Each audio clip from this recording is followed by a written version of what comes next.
Welcome back to State of the Frogs with your head coach, Sonny Dykes, brought to you by our always good friends, Texit Coin. Thank you, Texit Coin, for all you do for us. Coach, all right, lots to cover today. 17-14 win over Houston, number 23 Houston. Congratulations, first off, thoughts?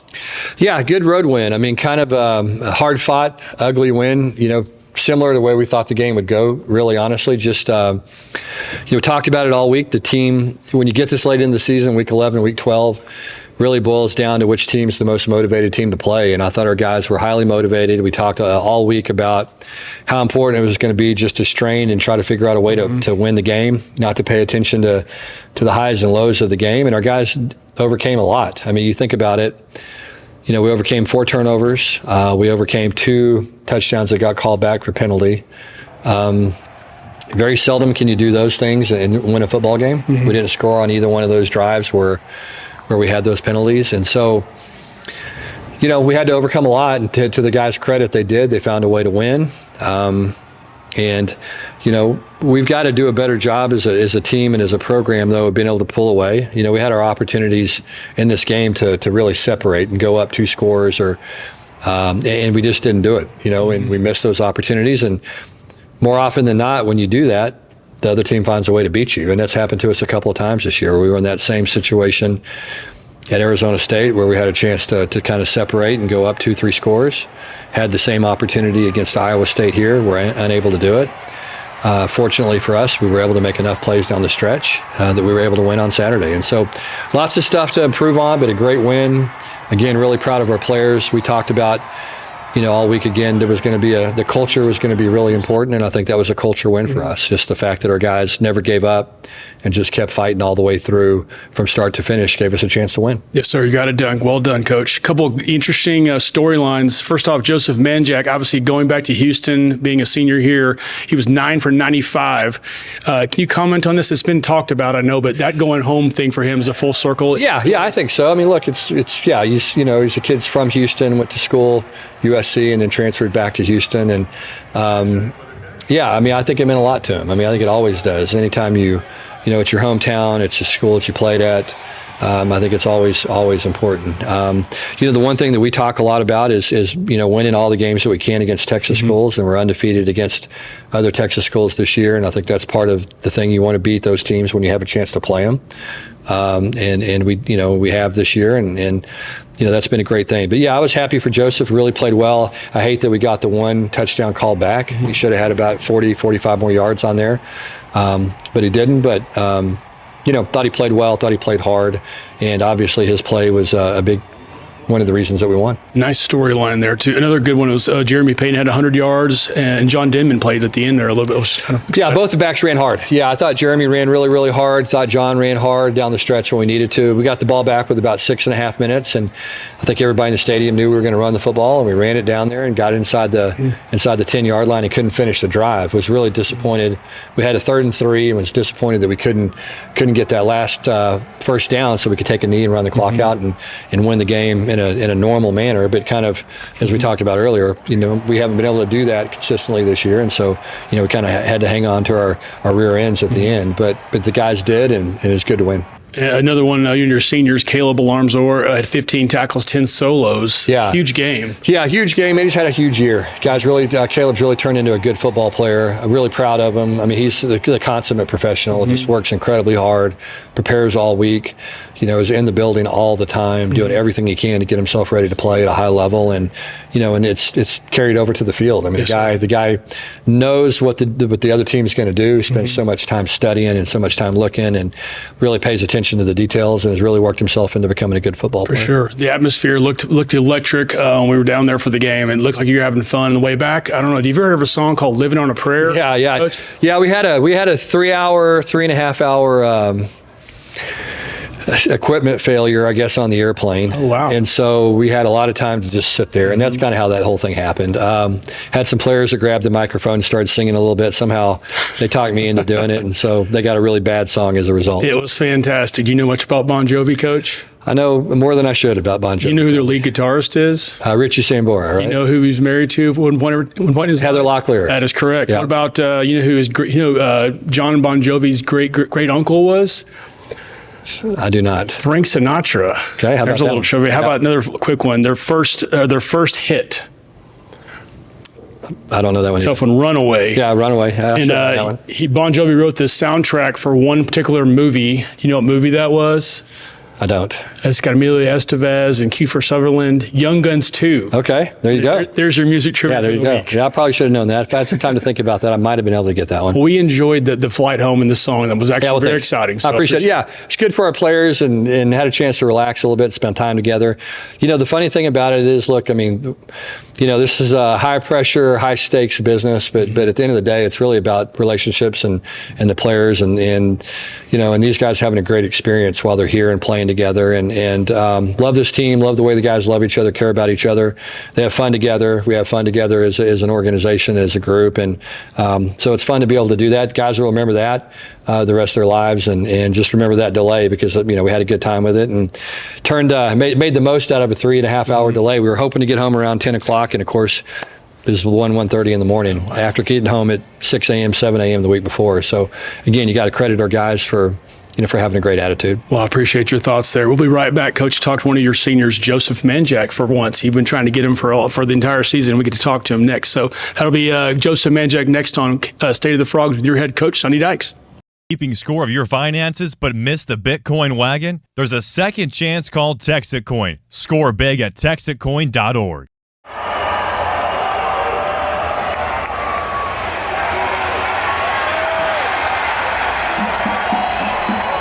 Welcome back to State of the Frogs. We are here with one Joseph Manjack, as he likes to be called, just Manjack, senior wide receiver for TCU. Welcome to the show. You're a hard guy to pin down for an interview, but I appreciate you being here. Yes, sir. No problem. All right, let's start with your background, Manjack. You're a Houston guy. Yes, sir. You Tomball High School, correct? I went to Tomball Memorial and A-Leaf Hastings from the A-Leaf area. Lots of transfer in your life. We'll get to some of that in a little bit, but tell me about Tomball or Houston High or high school football for you. So I ended up playing on varsity my freshman year of high school. I was brought up as the backup quarterback, and I ended up finding my way as a wide receiver freshman year, and I ended up sticking with it as a receiver through high school, and ended up transferring after my sophomore year season at A-Leaf Hastings, ended up at Tomball Memorial. Any particular reason? Just opportunity? We just needed to move. Beautiful. You were district MVP as a wide receiver, quarterback, and returner, which is kind of cool and unique. Mostly a receiver, correct? Yes, sir. Very good. Describe high school football for you. Was it just you were one of the guys, right? It was fun. Just obviously, like I said, just went to 2 high schools and I had great teammates and great friendships that lasted a lifetime, and it was just great to be a part of. Heavily recruited? I think I was a 3-star. Wasn't any big time because it was COVID.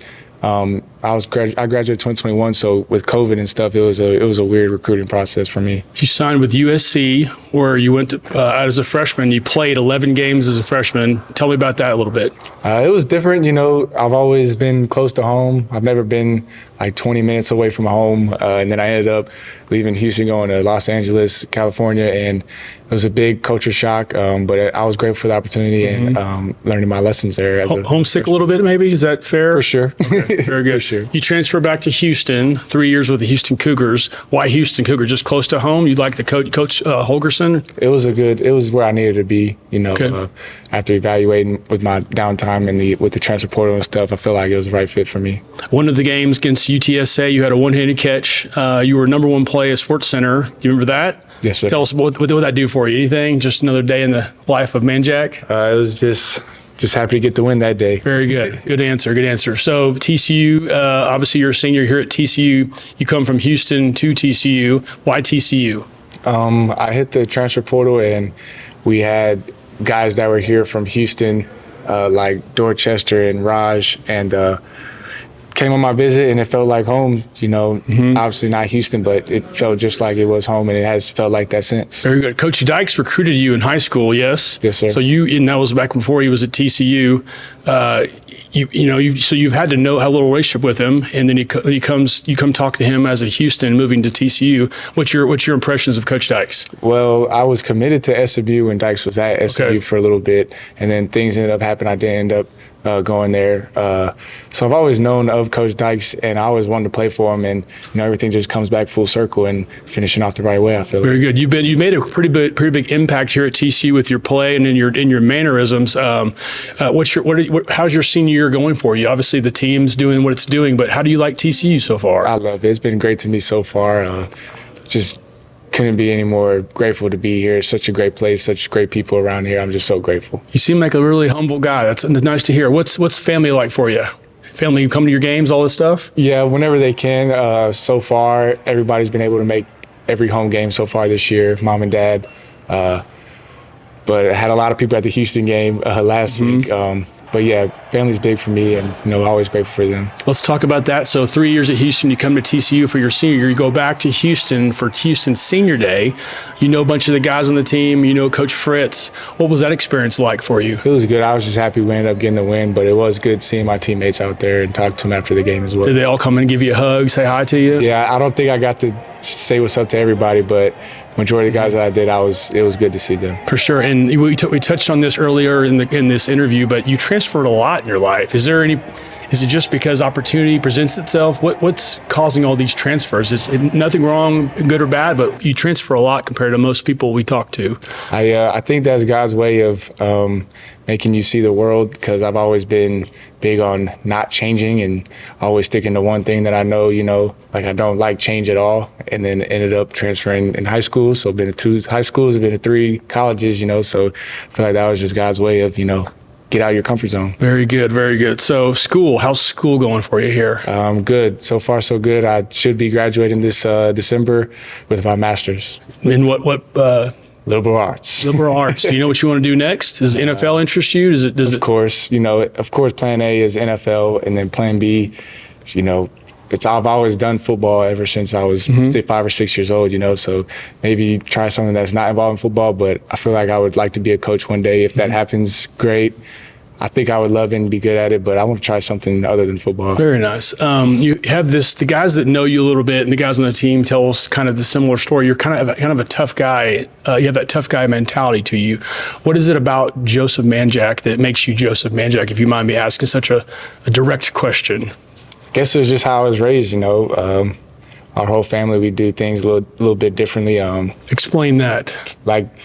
So my family is, my dad's side is from Pittsburgh, okay. And my grandpa came down here to Houston when he was 18 years old and whatnot. We just always done things a little bit differently, not, go against the flow, go against the grain, you know what I mean? So everything I do just comes off as different, I guess, to most guys, and I guess it's just unusual for them to see. Very good. Okay, the biggest question that you get asked this a lot, I'm sure. No gloves, no tape. You're just old school. Why is this one of your things, and how'd this come to be? To be honest, I never really thought about it. I never understood putting on a bunch of stuff to look different, and look cool and have swag or whatever. And the gloves part, like I said earlier, I was moved up to varsity my freshman year of high school to play backup quarterback. They said go to receiver. They said you're going to stay a receiver. And I told my dad I need a pair of gloves. And he was like, for what? I said, to catch the ball. He said, so when you drop the ball with gloves on, what's the first thing a receiver blames? And I was like, the gloves? He's like, okay, take them off. Whose fault is that? My hands? Mine? He's like, exactly. So catch the ball, don't make excuses. And so I just never ended up putting them on since then. That's pretty great. Well, Joseph Manjack, it's been a pleasure talking to you. Is there anything about you we don't know that you want to share with us? Any secrets?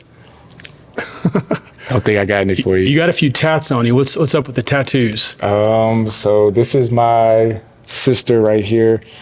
Anchor. I got the anchors because we have a matching tattoo.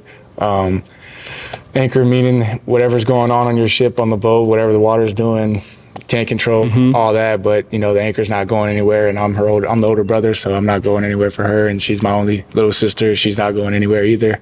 Whether we're having a good day, bad day, whatever it is, we're always there for each other. This is my cousin Destiny, who passed away when she was 12 years old, but I unfortunately never got the opportunity to meet her.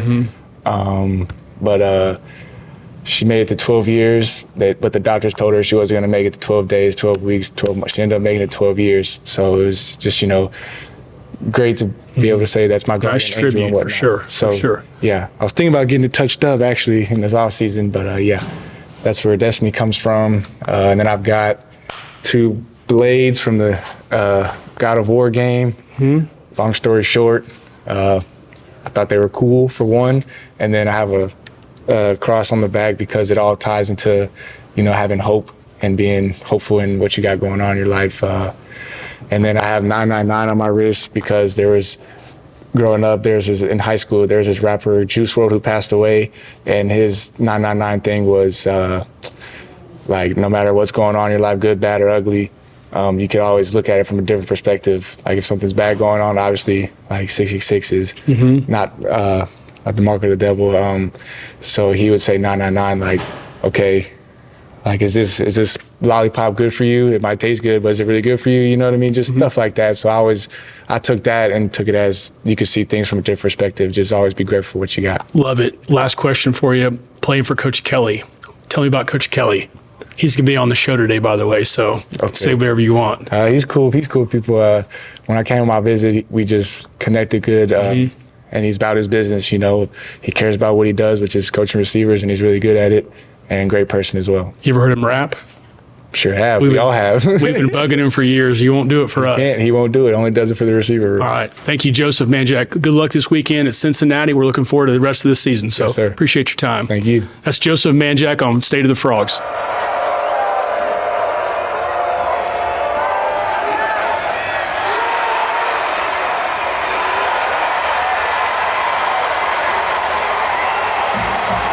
Welcome back to State of the Frogs, and thank you, Joseph Manjack, for joining the show. We're here with TCU wide receiver coach Malcolm Kelly. Coach, thanks for joining us. It's been a long time coming. I know it. I appreciate y'all having me. I wanted to talk about you. You got an amazing story. You're beloved by a lot of the players here, and not much as fans as well, but you come from Longview High School. Yep. Obviously, you were a dog back then. We all know the story, but tell us about Longview High School as a kid when you were there. Yeah, obviously all of my older relatives, my older brothers, all played for Longview High School. Longview High School is has a strong football tradition in East Texas. Thing is, especially in East Texas, man, the town kind of goes quiet on Friday. Everybody's at the game, so you grow up in Longview wanting to play for Longview High School.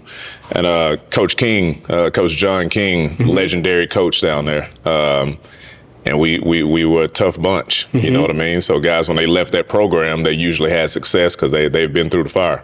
Family still there? Family still there. Parents still there. I have family in Austin, family in Henderson in East Texas. Very nice. But yeah, both parents are still in Longview. Obviously, you went to Oklahoma, but were you heavily recruited in high school? Easy question? Yeah, I was. It came down to Oklahoma, Texas, and LSU, and they were all on your radar at all?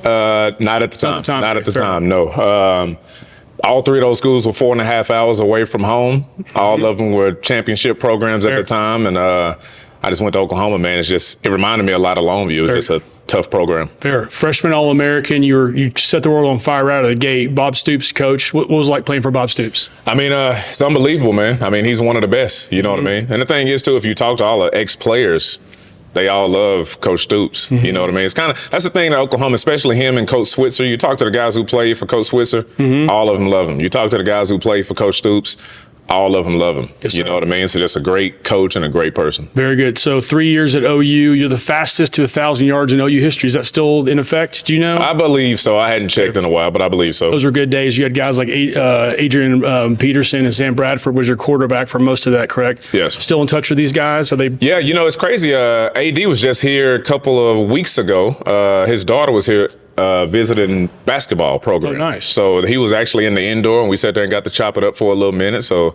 always good seeing those guys. She's a basketball player? Yes, coming out of high school. She's got to be looking at Coach Campbell in this program that women. Yeah, doing you would really think so. You would think so. Yep. All right, so you were drafted. You were drafted by the Redskins. So 3 years in the league, but you had a bunch of injuries. I think knees were it all ended up coming on. Tell me about the NFL real quick. Yeah, I tore my ACL in the 8th grade. I got to college and blew my other knee out multiple times, and got to the NFL and won the starting job in training camp and blew my knee out right before the season. So that was kind of the story of my career. Just couldn't stay healthy. You know what I mean? Yes, but it was a great experience. Obviously, if I could have stayed healthy, I feel like I would have played for a long time, but I don't know if I would have got into coaching. For sure. That happened. You know what I mean? So things happen the way they're supposed to happen, and now I get a chance to, to come and mentor young men and get them better and help them achieve their dreams. We're glad it worked out that way, by the way. No doubt. So when you were at 2006, you were in the Big 12 championship. You guys beat Nebraska. You had a big game. Big game. Yep. Something happened to you, and you know where I'm going with this, but it happened. It kind of, I don't know if it changed your life, but it changed the perspective on you. Yeah. You freestyled in the locker room after the game, and it's gone viral. Everybody's seen it. I mean, I bet you there's almost 2 million views on this thing by now, but one of the things that's followed you throughout your career or your life is this freestyle that you do and you're known for. Yep. I've been asking you for a year or two to do it for us. You've refused, which I understand. The only people that get to hear it are, I think, your receivers. Yep. Has it happened yet this year? Well, the thing is, the receivers, I never do that freestyle. So I think people think that was wrote down, that was written down. That was just something that just came off my head in the moment. I literally used to do that after every game. And I would just rap about whatever happened in the game. And it just so happened there was the Big 12 championship. So you had all these cameras and media in there and they recorded it. So that was something that, it's crazy because Coach Stoops was actually pretty hot about that at first because he didn't want it to get out because it was just something I did all the time. But now every time I see somebody, they're like, "Hey, I'm like, dude, I'm not a rapper." You get tired of answering that question? Oh, man. But I appreciate it, though. Surely. I appreciate it. Surely. So when back to your retiring from the NFL, you jumped into business. You started a oil field services company, testing company, and a trucking company on your own accord, right? Yes, I did. Okay. And again, I'm from East Texas. I'm from Longview. So oil and gas, Haynesville Shale is in East Texas. You got the Permian Basin out here in West Texas. So I really didn't know a lot about it. And I was just trying to find my way, honestly. You get done playing ball and you kind of searching for what you're going to do next. And I ran that company for almost 4 years. And we were just chasing drilling rigs around East Texas and West Texas. And fun days? Really good. It was a great learning experience. It was, but I didn't love it, and I wanted to, that's what got me into coaching. I'm like, hey, man, bigger thing, again, is mentoring the kids, you know what I mean, and helping them get better, helping them achieve their dreams, and it's the closest thing I could get to playing. Beautiful. And one thing led to another, but you end up 2017 going to University of Houston as an assistant, correct? Yep. And then that went for 2 years, and then a guy named Gary Patterson reached out to you, I believe. Is that how it worked? 2019, you come to TCU, and where you remain today. Yep. Tell us about that time in your life with Coach P. Yeah, obviously, man, I'm always indebted to Coach Patterson, just because, I GA'd at Houston for 2 years. I wasn't a full-time coach. Sure. I GA'd for 2 years. I got the full-time job at SFA for 2 weeks. Then I went to Arkansas State for a month. Okay. And then I get a call from Gary Patterson. So it's like he gave me an opportunity to be a full-time coach, and I didn't have any full-time coaching experience. Okay. So it's something that he saw in me and believed in me, to give me a chance. So like I say, I'm forever indebted to the dude. For sure. And then obviously Coach Dykes shows up here in 2022, 23-ish, and then where you sit today. You've coached some serious dogs on this team, starting with Jalen Reagor, Quentin Johnston, or a few of them, and guys even on the team now. But what does it feel like to be where you're from, to coach guys at that level of talent? There's some guys on your resume that are big time. Yeah. Like you said, you mentioned Coach Dykes, and obviously Coach Dykes had a decision to make when he took over. He could have retained me or he could have let me go. And again, I'm thankful for him for seeing the vision and trusting, that I would be an asset to the program. But man, like I say, that's the reason why I do this, is to get these young men in here and to get them better. Sure. So you talk about a dude like Jalen Reagor, who was great in the classroom, worked his tail off on the field. Won every single sprint. Quentin Johnston, the exact same. Jalen Reagor recruited Quentin Johnston. He hosted Quentin Johnston on his recruiting trip. So obviously then you go from Quentin Johnston to Savion Williams. Savion Williams and Quentin Johnston in the same recruiting class. First round pick, third round pick. Jalen Reagor's a first round pick. Then you get Jack Besh, who moved into the room his last year. He ends up being a second round pick. Then you have Eric McAllister this year, who's going to be a draft pick. So again, I don't know a whole lot about offensive linemen. I don't know a whole lot about defensive linemen, but receivers, that's my wheelhouse. Surely. You know what I mean? What's it like in the receivers room? You being a former player and you know what they know. What do you demand of your players? I'll tell you this, man. My guys are not robots. My guys will never walk around on eggshells around me, ever. Everybody has their own personality. The biggest thing is I ask the guys to do your job, so know what to do, and to practice and go as hard as humanly possible. And if you do that, I believe in my ability to develop talent. So those two things married together has equal success, and I'll continue to do that. That's awesome. What do you tell your guys for games? Do you have any inspirational, motivational things you tell the receivers for Well, you games? know, it's week by week. You know what I mean? But I think the overarching thing, man, is again, trust your training. All right, trust your technique. Okay. And you have to go out on the field and feel like nobody can touch you. If you don't feel like that, you don't have a chance. So my guys, when they walk around the building, when they walk, and this is not being cocky, it's just they have confidence about themselves. Yes, and you gain confidence by doing things correct over and over again. And again, like I say, my guys don't walk around on eggshells. Yes, sir. You're known as a really good recruiter. What is the transfer portal and all this stuff, NIL stuff? How's it changed your life, your perspective? Well, you know, I mean, I'll tell you this. Before the transfer portal, obviously you would get guys and you would have a little bit more time to develop talent, you know. And nowadays, you know, it's kind of more of a microwave type deal. You know, people want things to happen right now. So you have to dip into the portal a little bit more. But it's the same thing, man. You have to bring in the right people. You have to bring in great kids. This thing I can say about my room, and like they're great athletes, but they're great kids who handle their business. Sure. Any heroes for you growing up or now? Who did you always want to be like when you were a kid? From a football standpoint? Sure. Michael Irvin and Randy Moss. You met these guys? I have. I met Randy once in passing, but I've spoken extensively to Mike Irvin. Very nice. Well, growing up watching '88, man, on television. Absolutely. Was just, yeah, I know playmaker. Shaq's watched your 2006 rap video. He's made comments on TV about it, so he's a fan, I think, of you as well. So, you won't rap for us, I know, Coach. Won't do it. Coming back from Houston, Coach is singing "Living on a Prayer" on the team playing. Yep. Did you get a part? Were you part of that? Is that good for the team? Oh, it was great for the team. It was great for the team. Now they started calling me up. They wanted me to do the freestyle. They started calling me, but I told them, I said, this is the only people who get to hear me freestyle are the receivers behind closed doors, and I let them cut on the instrumental, and I just show them that I still got it. Have you already done your rap for this year? I have, but they might get one more. Okay. Bowl season, they might get one more. Very good. Well, we've loved watching you, Coach, here. We're so glad that you are here. Tell us about Cincinnati real quick for our last home game. Cincinnati, man, they fly around on defense. They fly around. They, really explosive offensively. They can put points on the board.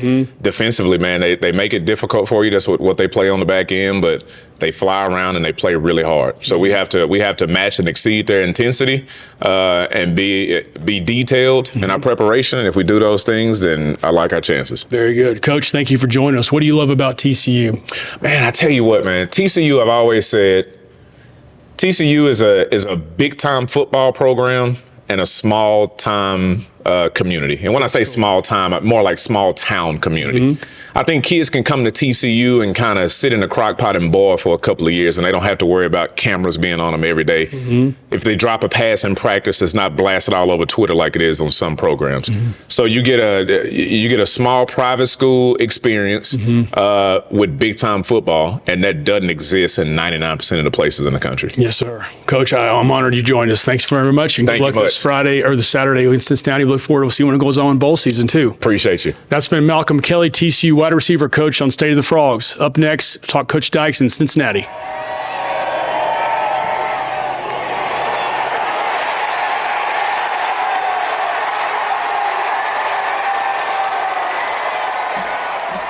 Welcome back to State of the Frogs with your head coach, Sonny Dykes, brought to you by our friends at Texit Coin. Coach, we enjoyed talking to your wide receivers coach, Malcolm Kelly. What an incredible human and story he is. Amazing dude. So. Yeah, Malcolm, really good football coach, great family man.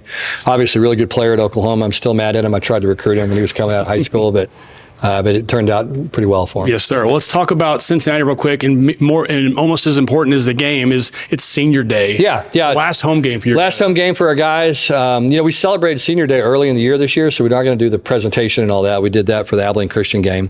Called the guys on the field and did that. I think our players wanted to do it that way. But it is. I mean, it's last home game for a lot of guys that have meant a lot to this program. I mean, you think about guys like Bud Clark.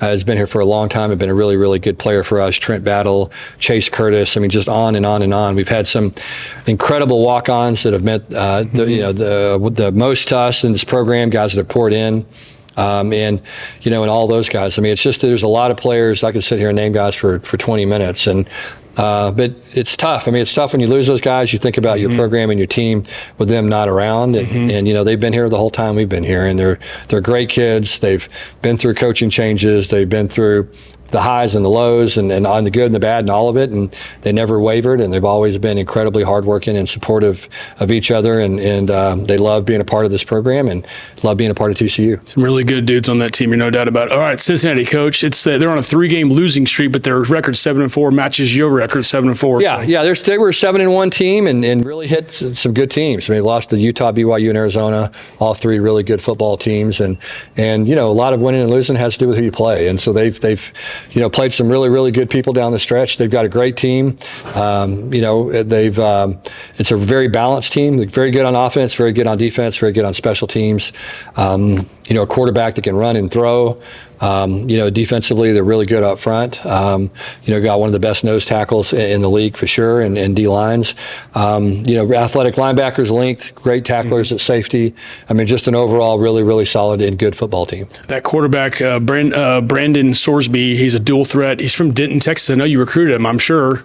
Yeah, really good football player. A guy that was probably kind of overlooked a little bit coming out of high school, and has gone to Cincinnati, really developed into one of the top guys in the Big 12, certainly. I mean, he is a very good football player. He's athletic, can make plays with his feet, can make the throws, very good decision maker, doesn't put the ball in jeopardy very often. I mean, very, very efficient, good decision maker, like I said, and very mature football player. The nose tackle you spoke of, Dante Corleone, a.k.a. the Godfather, for obvious reasons. Right. What do you do around a guy like that, All-American? Yeah, big, strong, physical, tough guy. I mean, you got to account for him. Tough matchup, and you just got to find ways to show him different looks, not let him get too comfortable, and try to keep him guessing. Right. Another guy, Joe Royer, one of more guys worth mentioning, a tight end. He just broke Travis Kelce's tight end record over there at Cincinnati. You know much about him? Yeah, really good football player, athletic guy, long, got a great skill set, plays physical, but also a really good receiver. Yeah, so very, very good football player. And head coach Scott Satterfield, any connection? Just know Scott. I mean, he's a good guy, really good guy, good football coach. Has been very successful pretty much every stop he's been along, and good coach. His teams play hard, very disciplined, and they do a nice job. They do a nice job scheme, and they're gonna kind of keep you off balance. Famous alumni from the University of Cincinnati. You can name any of them? Well, I mean, Travis Kelce, I know that's certainly one, and that's probably both Kelce brothers. Yeah, both of them. Yeah. George Clooney, coach? Did not know that. Knew he was from Kentucky area, but didn't know he went to Cincinnati. Sarah Jessica Parker? Didn't know that either. Oscar Robertson? Might have heard of him. Did not know that. Yeah. Chris Collingsworth. Okay. William Howard Taft, 27th president and 10th Chief Justice. Only person to ever do that. Okay.